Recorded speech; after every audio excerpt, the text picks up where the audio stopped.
أعوذ بالله من الشيطان الرجيم. بسم الله الرحمن الرحيم. السلام عليكم ورحمة الله تعالى وبركاته. الحمد لله رب العالمين وبه نستعين ولا عدوان على الظالمين والصلاة والسلام على أشرف الأنبياء والمرسلين وعلى آله وصحبه ومن تبعهم بإحسان إلى يوم الدين. اللهم صل على سيدنا محمد عبدك ونبيك ورسولك النبي أمي وعلى آله وصحبه وبارك وسلم تسليما. اللهم صل على نور الأنوار وسر أسرات الرياق الأخير ومفتاح باب اليسار سيدنا ومولانا محمد المختار وآل الأطهار وأصحاب الأخيار عدد نعم الله وأفضاله. لا إله إلا الله محمد رسول الله في كل لمحة ونفس عدد ما واسعه علم الله. سبحانك لا علم لنا إلا ما علمتنا إنك أنت العليم الحكيم. رب اشرح لي صدري ويسر لي أمري واحلل عقدة من لساني يفقهوا قولي. اللهم افتح لنا قلوبنا في طلب العلم وارزقنا الإخلاص فيه والعمل به والنشر به حتى يأتينا اليقين. اللهم فقهنا في الدين وعلمنا التأويل. اللهم حرمنا لذة معصيتك وارزقنا لذة طاعتك. اللهم آمين ثم آمين والحمد لله رب العالمين. Muslimin dan muslimat yang dirahmati Allah Ta'ala sekalian, alhamdulillah bersyukur kita kehadap Allah Subhanahu Wa Ta'ala kerana dengan limpah kurniaan dan nikmat kasih sayang daripada Allah Subhanahu Wa Ta'ala, dan nikmat yang paling besar sekali yang Allah berikan kepada kita ialah nikmat iman dan Islam, dapat lagi kita bertemu pada malam yang mulia ini di tempat yang mulia pada bulan yang mulia, insya-Allah pada ketika dan waktu yang mulia, yang mudah-mudahan waktu ini adalah waktu yang Allah mustajabkan doa-doa kita, apatah lagi kita duduk bersimpuh di dalam masjid rumah Allah, kemudian duduk dalam majlis ilmu, insya-Allah.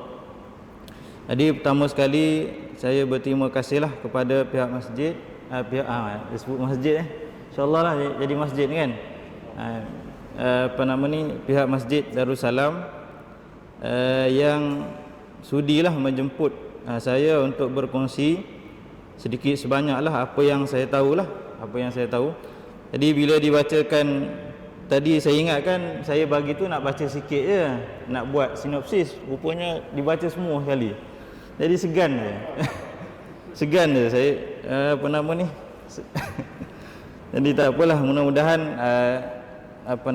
itu sedikit sebanyak pengalaman lah. Taklah banyak pengalaman pun, tuan-tuan dan perempuan yang ada di sini lebih banyak pengalaman lah daripada saya. Itu sedikit sebanyak lah. Jadi mudah-mudahan pertemuan kita pada malam ini dan akan datang akan berterusan untuk kita berkongsi ilmu, insya-Allah.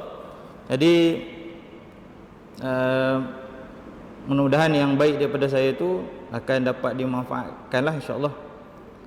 Kalau ada yang kurang tu, insya-Allah tuan-tuan semua bagi teguranlah. Jadi pada malam ni dan seterusnya, insya-Allah pada tiap hari Jumaat malam Sabtu, rutin Jumaat malam Sabtu, insya-Allah kita akan berkongsi tentang kitab Bidayatul Hidayah. Kitab Bidayatul Hidayah yang dikarang oleh Hujjatul Islam Imam Abu Hamid Al-Ghazali rahimallahu taala wa nafa'ana bi ulumi fid dharain amin. Jadi pada malam ni insya-Allah saya akan bagi pengenalan dululah tentang kitab Bidayatul Hidayah sebelum kita nak masuk kepada bab-bab yang seterusnya lah. Jadi alhamdulillah kitab Bidayatul Hidayah ni, kalau ikut daripada apa yang disebutkan oleh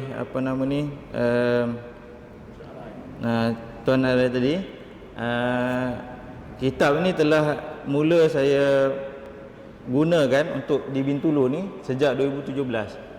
Jadi bila ditanya kitab apa yang nak diguna, saya bagi tahu kitab Bidayatul Hidayah lah. Kenapa guna kitab Bidayatul Hidayah? Pertama, memudahkan saya nak mengajar ilmu sama juga. Kemudian yang kedua, dalam kitab ini terangkum 3 bidang ilmu, 3 serangkai. Ada tauhid, ada fiqh, ada adab ataupun akhlak lah. Jadi menjimatkan masa lah bagi kita orang awam ni. Jadi belajar dalam satu masa 3 ilmu terus. 3 ilmu terus. Jadi menjimatkan masa. Sebab tu dipilih kitab Bidayatul Hidayah. Kemudian yang seterusnya ialah kitab ini kitab yang telah lama terkenal, ataupun kitab yang telah lama diajar di Nusantara. Sejak dulu lagi diajar di Nusantara, sejak Islam masuk ke Nusantara telah digunakan kitab Bidayatul Hidayah antaranya lah. Jadi kitab ni dah lama di alam Nusantara ni. Kemudian faktor yang keempat adalah faktor pengarang Imam Ghazali sendiri. Imam Ghazali ni sendiri yang digelar Hujjatul Islam, satu-satunya ulama di dalam sejarah Islam yang digelar Hujjatul Islam. Yang jarang kan kita dengar ulama lain yang digelar Hujjatul Islam. Selalu kita dengar Syekhul Islam, Qadhi dan sebagainya. Tapi Hujjatul Islam ni jarang-jarang. Jadi Imam Ghazali ni dia terkenal dengan Hujjatul Islam, maknanya penghujah Islam, penghujah. Dan dia juga mujaddid abad yang kelima Hijrah. Mujaddid ni orang yang bukan bawa agama baru, memperbaharui agama. Bila sampai satu tempoh umat dah lalai, jadi Allah lahirkan seorang mujaddid, seorang imam yang akan memperbaharui agama tu, bawa balik agama tu kepada nilai-nilai agama yang asal. Sebagaimana yang dibawa oleh baginda Nabi sallallahu alaihi wasallam.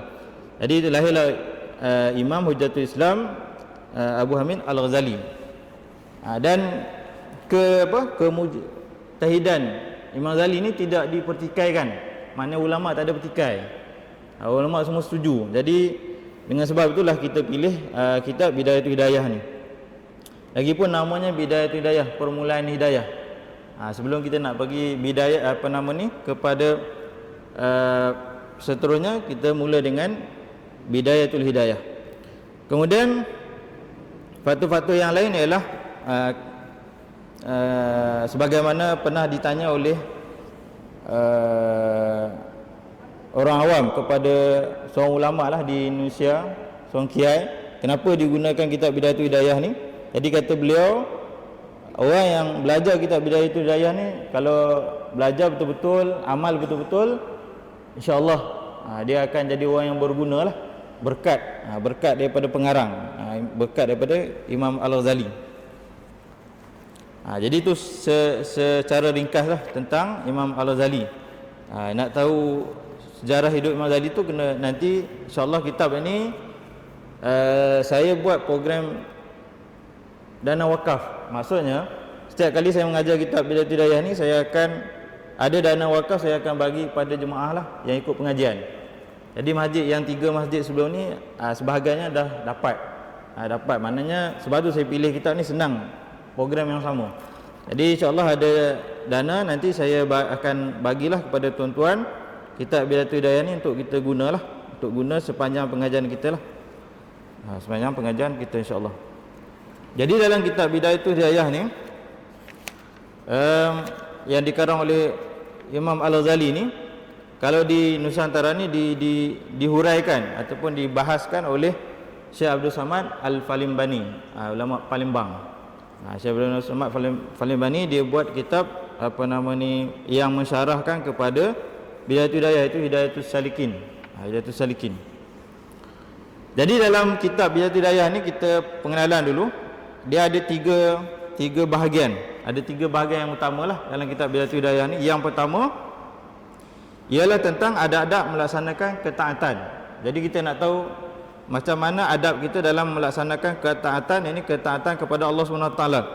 Jadi dalam bab ataupun bahagian pertama ni, dia ada antaranya 14 adab yang tersenarai dalam bahagian yang pertama. Yang pertama ialah ada adab bangun tidur. Ini yang pertama, ada adab bangun tidur. Kemudian yang kedua, ada adab masuk ke dalam tandas. Walaupun kita hari-hari bangun tidur kan, masuk ke tandas, kadang-kadang ada adab-adab yang kita terlepas pandang, ataupun kadang kita tak ingat nak buat. Jadi kita ulang, ingat balik. Kemudian yang ketiga, ada adab berwuduk. Kemudian yang keempat, ada adab mandi. Ini sama ada mandi yang wajib ataupun mandi yang sunat. Nanti kita jelaskanlah mandi tu ada berapa jenis mandi. Khususnya mandi sunat ada berapa jenis. Ya, mungkin sebagai orang dia tahu mandi wajib je. Kan, mandi sunat mungkin tak tahu kan. Jadi kita akan jelaskan nanti. Kemudian yang kelima, ada adab bertayamum. Ada adab bertayamum ketika mana tidak ada air untuk berwuduk. Kemudian yang keenam, ada adab pergi ke masjid. Ada adab kita datang ke masjid. Kemudian yang ketujuh, ada adab masuk ke dalam masjid. Maknanya masuk masjid, keluar masjid, dia ada adab dia. Duduk dalam masjid pun ada adab dia. Kemudian yang ke-8, ada adab setelah terbit matahari sampai kepada waktu gelincir matahari. Daripada terbit matahari pagi tu sampai pada gelincir matahari tengah hari. Apa adab dia? Kemudian yang ke-9, ada adab mempersiapkan diri untuk sembahyang. Apa adab-adab untuk ketika mana kita nak sembahyang? Sebab sembahyang ni menghadap Allah SWT. Kemudian yang ke-10 adab-adab ketika hendak tidur. Adab-adab ketika hendak tidur. Kena tahu apa adab-adab dia. Bagaimana cara tidur baginda Nabi SAW, nanti kita akan jelaskan. Kemudian yang ke-11 adab-adab mengerjakan sembahyang. Yang ke-12 adab-adab imam dan makmum. Ini adab sembahyang berjemaah. Adab sembahyang berjemaah. Kemudian bila masuk tempoh PKP kan, kenapa kita dijarakkan? Nanti kita ceritalah. Mungkin sebahagian kita jadi pelik. Selalu sembahyang rapatkan sah kan, tiba-tiba kena jarak. Tak kepelik kan? Nanti kita jelaskan. Sebab tu bila berlaku sesuatu ni dia ada hikmah dia. Hikmah yang kita tak tahu. Sebenarnya bila dia renung-renungkan kembali, bila berlaku wabak Covid ni, kita tak mintalah berlaku sepanjang masa, tapi bila dah berlaku ni ada hikmah dia. Hikmah dia tu banyak sangat hikmah yang ada ketika mana berlaku Covid-19 ni. Antaranya apa? Bila kita pakai topeng muka, kita tak banyak nak bercakap, jadi tak banyak nak mengumpat orang. Tu antaranya lah kan. Kemudian adab yang ke-13 adab hari Jumaat. Adab Jumaat, kita dah dapat berjumaat kan. Dah berapa bulan tak dapat Jumaat. Bila dapat Jumaat ni dia rasa macam mana?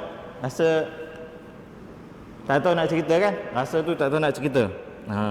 Terutama orang yang selalu datang masjid lah. Orang yang jarang datang masjid dia tak rasa apa. Tapi orang yang selalu datang masjid kan, AJK masjid khususnya, bila dapat tu ya Allah, cuma dia malu nak lompat dia. Kalau dia tak malu dia dah lompat. Kan, macam itulah gambaran dia. Seronok dia tu. Jadi kita akan cerita ada hari Jumaat. Kemudian yang ke-14 ada puasa. Sama ada puasa wajib ataupun puasa sunat.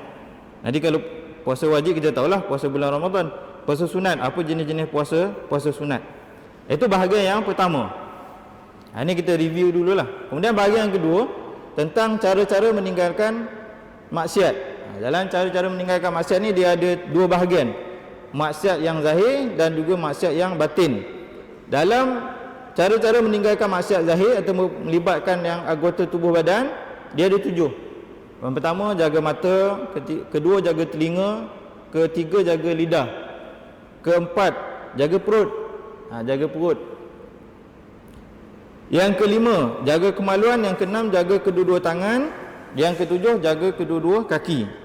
Itu bahagian yang melibatkan maksiat anggota tubuh badan yang zahir. Kemudian yang kedua adalah cara-cara meninggalkan maksiat batin, iaitu yang melibatkan hati.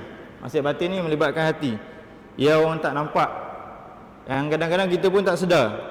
Itu Imam Ghazali akan terangkan cara-cara meninggalkan sifat hasad, riak dan ujub dan sebagainya lah.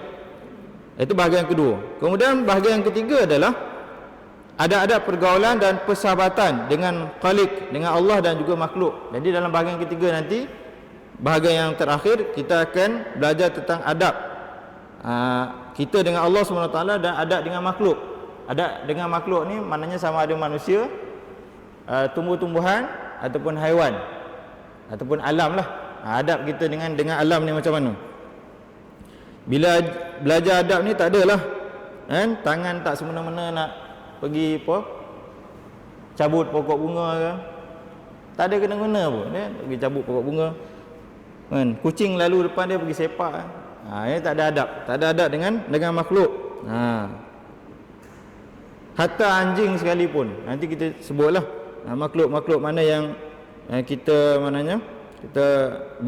beradab dengan makhluk dan juga Allah SWT. Jadi dalam adab bersama Allah dengan makhluk ini, pertama ada adab kita dengan Allah SWT. Yang kedua adab seorang guru, Kemudian yang ketiga adab murid. Murid ni bukan bermaksud anak-anak kita yang belajar sekolah, tu dah murid. Kita pun murid, masih murid lagi. Selama saya pun masih murid lagi. Selama mana kita hayat di kandung badan, kita ni masih murid. Kita ni masih murid. Ada guru yang mengajar kita. Kemudian yang keempat ada adab dengan ibu bapa. Yang kelima, ada adab dengan seluruh manusia.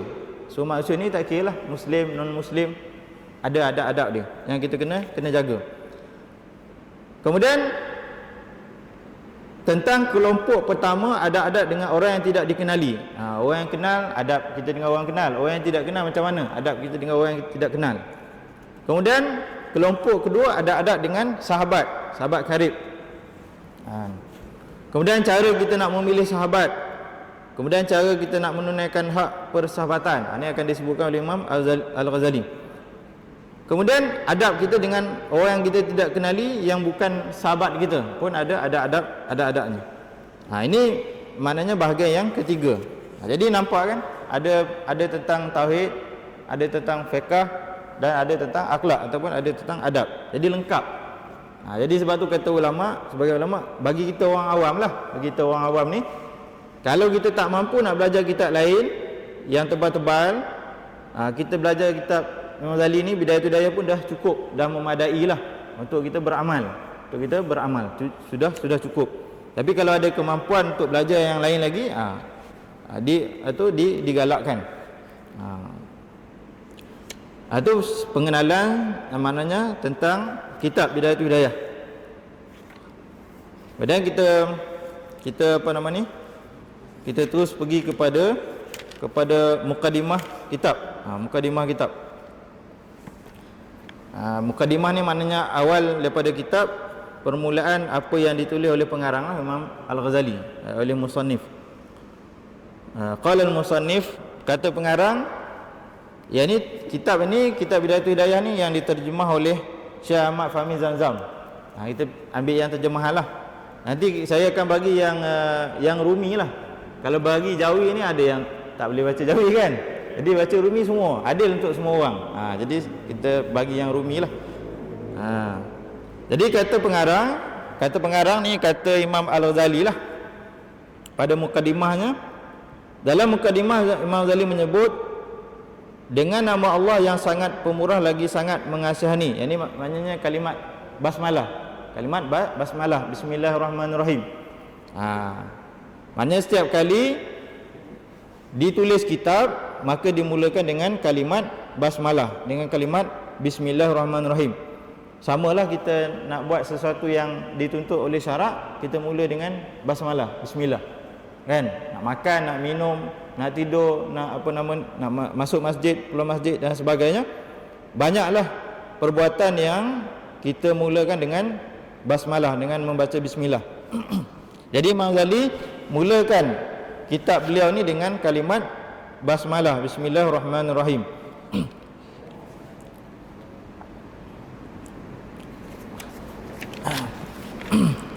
Kemudian dimulakan sesuatu perkara dengan bismillah ni juga terdapat anjurannya dalam hadis.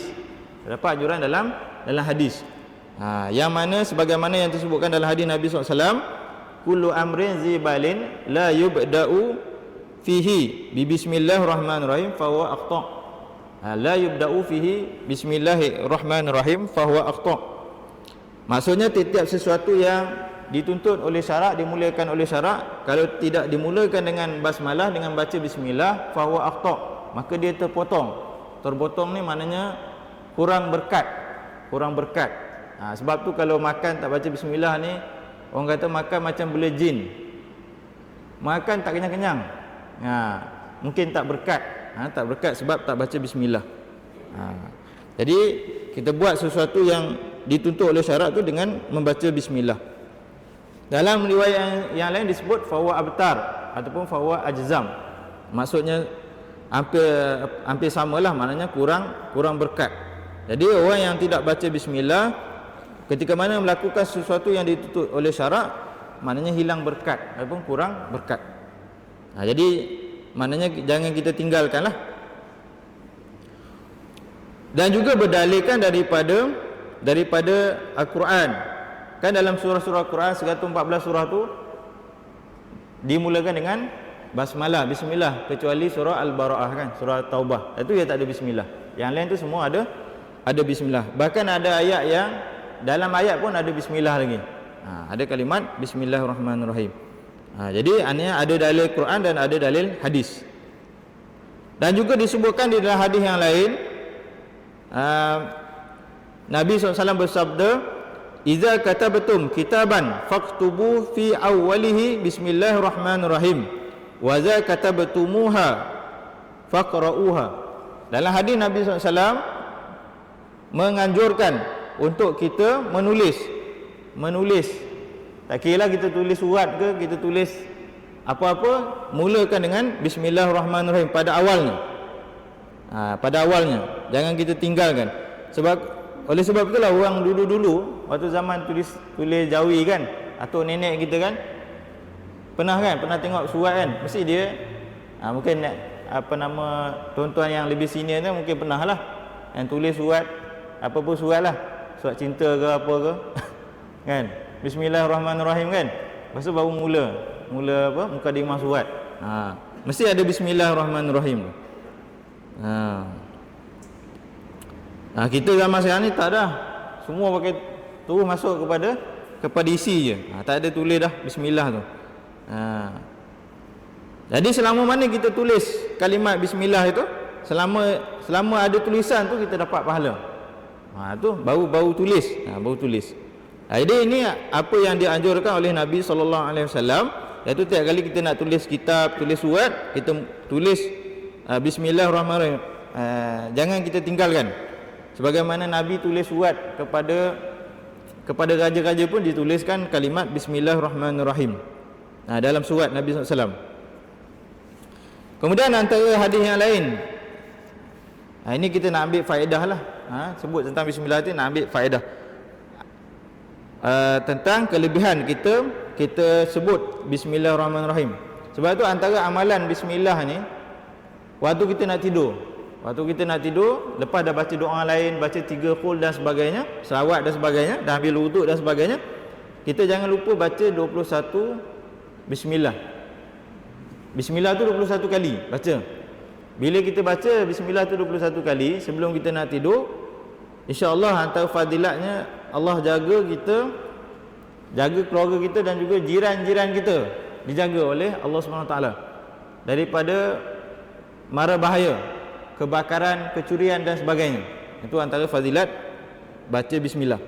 Ada fadilat yang lain lagi. Ada amalan yang lain lagi yang berkaitan dengan bismillah ni. Cuma mungkin kita tak mampu nak buat lah. Ada bacaan yang lebih banyak lagi jumlah dia. Ini cukup. 21 kali ni cukup. Ambil masa yang ringkas. Kita boleh amalkan. Bahkan Nabi Sulaiman alaihissalam, sebagaimana disebutkan dalam Al-Quran surah An-Naml ayat 30, dan dalam Al-Quran disebut innahu min Sulaimana wa innahu bismillahirrahmanirrahim. Kan Nabi Sulaiman alaihissalam tulis surat kan dengan, dah masuk isyak? Belum. Dengan kalimat bismillah. Ketika mana Nabi Sulaiman utus surat kepada Ratu Balqis kan, dia tulis bismillahirrahmanirrahim. Ini antara kelebihan-kelebihan yang menunjukkan kepada kita jangan kita tinggalkah menulis ataupun membaca kalimat basmalah, bismillahirrahmanirrahim. Jadi kita nak bercakap dengan kawan kita pun, kita walaupun kita tak baca kuat, kita baca perlahan lah. Bismillahirrahmanirrahim. Nak mulakan sesuatu kan, baca bismillah, dapat pahala. Dalam bismillahirrahmanirrahim tu ada 19 huruf. Satu huruf kan kita dah tahu, satu huruf diberi 10 ganjaran pahala. Kalau 19 dah 190. Tu baru baca bismillah, belum baca yang lain. Itu berkaitan dengan bismillah. Jadi kita nak mula bercakap, nak mula mengajar, nak mula berucap dan sebagainya, kita jangan tinggal baca bismillah lah. Naik kenderaan dan sebagainya, kita jangan lupa baca bismillah.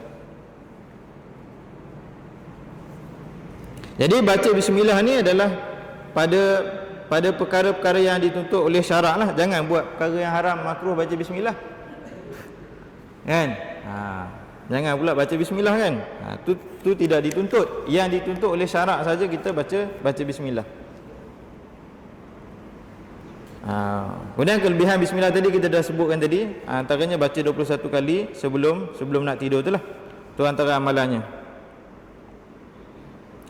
Kemudian kalau kita perhatikan dalam kalimat bismillah, dalam kalimat basmalah tu dia ada empat pecahan kan. Bismi Allah Ar-Rahman Ar-Rahim. Dari empat pecahan. Dari empat pecahan ni kata ulama yang mengisyaratkan kepada pertolongan Allah SWT kepada hamba-Nya dalam menghadapi bahaya tadilah, syaitan, gangguan iblis dan sebagainya tu, ada terkandung dalam empat bahagian tadi yang terkandung dalam Bismillahirrahmanirrahim. Tu kelebihan kita baca bismillah. Bismillahirrahmanirrahim.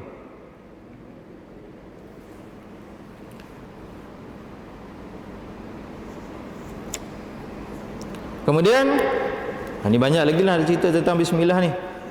Malam ni pasal bismillah. Itu belum cerita tentang huruf lagi. Huruf ba apa isyarat kepada apa? Huruf sin. Itu panjang ceritalah. Mungkin saya tak sebut tentang tu lah, walaupun ada nota dia, mungkin saya tak sebut lah, panjang nanti kan. Nanti tuan-tuan boring pula. Malam ni bismillah aja tak habis. Orang dulu-dulu belajar bismillah ni kadang berbulan-bulan baru nak habis. Kadang-kadang ada belajar tentang ba je, rahsianya banyak, terlalu banyak. Yang ni kita sentuh sikit-sikit je, saja. Ada tentang kalimat Bismillahirrahmanirrahim. Kemudian baru Imam Ghazali masuk kepada puji-pujian kepada Allah SWT. Alhamdulillah Rabbil Alamin itu adalah puji-pujian kepada Allah SWT. Maknanya lepas pada bismillah urutan dia, lepas basmalah hamdalah, maknanya puji-pujian kepada Allah SWT. Segala puji bagi Allah Ta'ala sebenar-benar pujian. Jadi yang layak terima pujiannya hanya Allah SWT. Hanya Allah SWT. Jadi mengenai pujian hamdalah ni pun sebagaimana basmalah tadi, ada anjuran daripada hadis Nabi SAW juga. Nabi SAW sebut dalam hadis, kullu kalamin la yubda'u fihi bilhamdulillah fahuwa ajzam. Maknanya setiap kalam, setiap kalimat, setiap perkataan yang tidak dimulakan dengan hamdalah, puji-pujian kepada Allah tu, dia tidak kurang berkat, kurang keberkatan. Kemudian dalam hadis yang lain Nabi sebut kullu amrin zibalin la yubda'u fihi bilhamdillahi fahuwa ajzam. Sama juga sebagaimana bismillah tadi, wa fi riwayatin fahuwa abtar, wa fi riwayatin fahuwa akhta. Maknanya kurang berkat. Jadi orang yang tak baca bismillah dan tak baca hamdalah, tak baca puji-pujian kepada Allah SWT, maknanya dia merelakan diri dia untuk tidak dapat keberkatan yang banyak lah. Jadi jangan kita tinggalkan. Tak perlulah hamdalah tu yang panjang-panjang. Alhamdulillah Rabbil Alamin, cukuplah dia yang paling ringkas. Segala puji bagi Allah, Tuhan sekalian alam. Cukup yang paling ringkas. Oleh sebab itulah kata Imam An-Nawawi dalam kitab Al-Azkar. Imam Nawawi dia ada karang kitab Al-Azkar kan. Dalam kitab Al-Azkar tu tentang hadis-hadis Nabi SAW yang ceritakan tentang amalan Nabi SAW. Yang mana dalam kitab ini kata Imam Al-Ghazali disunatkan memuji Allah SWT pada permulaan menulis ataupun mengarang kitab, sunat. Macam bismillah tadi lah, sunat kita tulis bismillah dan juga tulis hamdalah. Kemudian juga sunat ketika memulakan pelajaran. Kita nak mula pengajian, nak mula ucapan dan sebagainya itu, mulakan dengan hamdalah setelah mana bismillah. Itu antara yang disebutkan oleh Imam An-Nawawi, sunat. Bila sunat ni dapat pahala lah. Bila perkara yang sunat, kalau kita buat dapat pahala, kalau kita tinggal memanglah tak dapat dosa, tapi kita rugi. Kita rugi. Kita tak naklah jadi orang yang rugi. Jadi setiap sesuatu yang ada pahala tu kita berebut-rebut untuk kita buat, kita lakukan. Kemudian kata ulama, antara lafaz hamdalah ataupun pujian-pujian kepada Allah tu adalah alhamdulillah hamdan yuwafi ni'amahu wa yukafi'u mazidah. Itu antaranya lah. Selain daripada alhamdulillah rabbil alamin, alhamdulillah hamdan yuwafi ni'amahu wa yukafi'u mazidah. Itu antara lafaz hamdalah. Ataupun yang paling ringkas ada alhamdulillah rabbil alamin. Itu lafaz hamdalah yang paling ringkas. Jadi kita nak berucap boleh gunalah hamdalah yang panjang ataupun hamdalah yang ringkas. Kemudian hukum mengucapkan hamdalah ni ikut keadaan. Ada yang ketika sunat, ada ketika wajib. Ketika wajib ni contoh ketika khutbah Jumaat kan, tu wajib kita mula dengan hamdalah. Ada sunat tu pada permulaan yang lain lah. Kemudian makruh kalau kita masuk tandas, macam tadilah baca bismillah, orang dia nak minum sesuatu yang haram, makan yang tu baca bismillah. Tak boleh lah, tidak dituntut oleh syarak, ataupun kita ke mana nak buat maksiat, tak boleh lah. Kemudian apa yang perlu kita tahu juga dalam hamdalah ni, dia ada empat rukun. Ada 4 rukun hamdalah. Yang pertama, rukun yang pertama tu adalah hamidun. Mana orang yang memuji. Orang yang memuji, kita lah yang memuji. Kemudian yang kedua adalah mahmudun, orang yang dipuji, iaitu Allah SWT. Kalau makhluk lah yang dipuji. Kemudian mahmudun bih, iaitu kita puji dengan apa? Dengan lafaz tadi. Kemudian dia ada mahmudun alaih, itu yang keempat, iaitu kita puji apa? Puji nikmat. Nikmat yang kita puji. Kemudian lafaz tadi adalah alhamdulillah. Itu rukun dia. Ada 4 rukun pujian. Kemudian dalam 4 rukun pujian ni, dia ada jenis-jenis pujian. Yang pertama, puji qadim kepada qadim, puji Allah kepada Allah. Allah puji dirinya sendiri, zatnya sendiri. Sebagaimana yang disebutkan di dalam Al-Quran, ni'mal maula wa ni'man nasir. Itu Allah puji zatnya yang tersendiri. Allah puji dirinya sendiri. Kemudian yang kedua adalah puji makhluk kepada qadim, puji kita kepada Allah Subhanahu Wa Taala. Kita puji Allah Subhanahu Wa Taala bagaimana dalam sembahyang dan sebagainya lah, ataupun dalam kehidupan kita lah. Kemudian puji qadim kepada makhluk, puji qadim kepada hadis. Allah puji makhluk sebagaimana disebutkan dalam Quran, ni'mal abdu innahu awwabun. Yang Allah puji Nabi Sulaiman, yang Allah mengatakan Nabi Sulaiman ini sebaik-baik hamba. Kemudian yang keempat adalah puji makhluk pada makhluk. Macam mana kita puji kawan kita lah. Kita puji kawan kita tu puji makhluk kepada makhluk. Tapi hakikatnya ialah kita puji Allah Subhanahu Wa Taala. Hakikatnya semua balik kepada Allah Subhanahu Wa Taala. Sebab nikmat tu semua datangnya daripada Allah Subhanahu Wa Taala. Itu sedikit tentang basmalah dengan pujian. Kemudian setelah itu barulah Imam Al-Ghazali masuk kepada selawat dan salam kepada baginda Nabi sallallahu alaihi wasallam. Yang mana Imam Al-Ghazali sebutkan selawat dan salam tercurah kepada sebaik-baik makhluknya, penghulu kita Nabi Muhammad sallallahu alaihi wasallam, dan juga kepada keluarga Nabi lah, dan juga para sahabat Nabi sallallahu, dan juga pengikut kepada sahabat dan sebagainya. Jadi ikut urutannya, baca basmalah, hamdalah dan selawat. Macam kita berucap lah, kita bagi ucapan dan sebagainya itu, bismillah, hamdalah, kemudian baru selawat dan salam kepada Nabi sallallahu alaihi wasallam. Jadi kalau kita tengok di sini, Imam Ghazali sebut selawat dan salam. Selawat ada yang wajib kita baca dan ada yang sunat kita baca. Kalau wajib tu dalam sembahyang, wajib kita bacalah. Rukun kan. Sunat tu di luar daripada sembahyang misalnya. Selawat dan salam kita kepada Nabi SAW. Kerana selawat ni adalah perintah Allah Subhanahu Wa Taala, yang mana Allah sebut dalam Quran, Inna Allah wa malaikatahu yusalluna ala nabi, kan. Allah sebut dengan zatnya dulu, bahawa zat Allah SWT, Allah dan para malaikat berselawat kepada baginda Nabi sallallahu alaihi wasallam. Kemudian barulah diperintahkan kepada orang yang beriman, ya ayyuhallazina amanu sallu alaihi wasallimu taslima, kan. Maksudnya untuk selawat ni Allah mulakan dengan zatnya terlebih dahulu. Allah berselawat kepada Nabi, malaikat berselawat kepada Nabi, kemudian baru Allah perintahkan orang beriman untuk selawat kepada Nabi sallallahu. Ibadat yang lain Allah tak mulakan dengan zatnya. Contoh solat, ada Allah kata Allah solat dulu? Tak. Allah suruh kita solat. Puasa, Allah suruh kita puasa. Tapi selawat ni Allah mulakan dengan zatnya terlebih dahulu. Menunjukkan kata fadilatnya sangat besar, walaupun hukumnya sunat di luar daripada sembahyang. Walaupun sunat, jadi fadilatnya sangat besar di sisi Allah SWT. Jadi sejak Allah berfirman, ya ayyuhallazina amanu sallu alaihi wasallimu taslima tu, sejak Allah berfirman innallaha wa malaikatahu yusalluna ala nabi tu, Allah selawat kepada Nabi SAW sejak itu sampai sekarang, bahkan sampai bila-bila lah. maknanya sentiasa Allah berselawat kepada Nabi SAW. Apatah lagi kita umat baginda Nabi SAW ni kena sentiasa berselawat kepada baginda Nabi SAW. Bukan hanya dalam sembahyang, di luar sembahyang pun kita kena selawat kepada baginda Nabi SAW.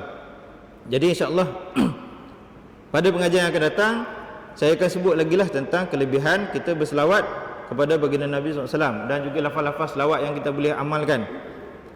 Jadi saya harap tuan-tuan tak jemulah, walaupun cerita ni panjang sangat, agak tak jemulah sebab saya niat tu nak berkongsi. Nak berkongsi itu pun banyak dah skip tu, dah banyak dah saya skip, tak cerita pun, cerita yang agak perlu saja, yang tak perlu saya tak ceritalah. Jadi kalau yang lain-lain tu kalau nak tahu kena ajak minum kopi teh tarik ke.